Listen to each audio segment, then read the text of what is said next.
There's a regular IRB review and then there's an expedited review. The regular IRB review has to go through an IRB panel, and the panels only meet at certain times. The expedited reviews only have to be reviewed by one member of an IRB committee, and so those happen on a rolling basis. For us, we were an expedited IRB review. You submit your protocol and you work with your principal investigator or protocol director to formulate that protocol. It is then reviewed by the IRB member who gets assigned to that, and then you get comments back. And then there is a back and forth through various rounds, hopefully not too many.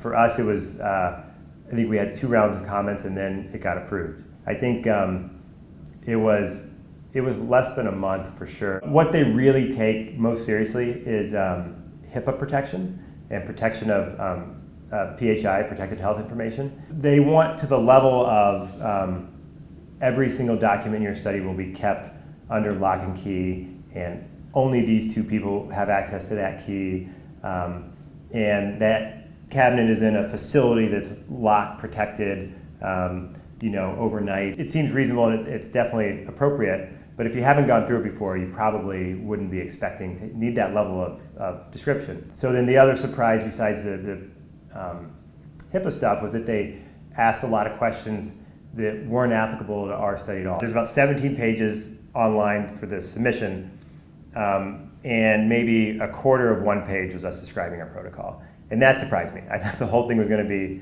talking more about the study and study design, and the rest of it is just listing almost every single risk possible that could happen to a patient and saying why you don't have that risk or why you do and what you're going to do about it.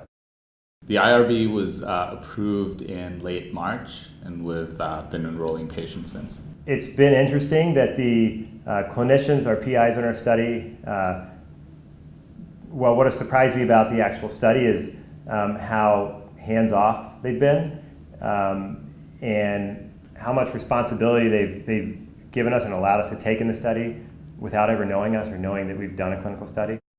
If I had to give one piece of advice, I think in writing the IRB, you will realize that you'll write this IRB with the plan of how you think this trial is going to go.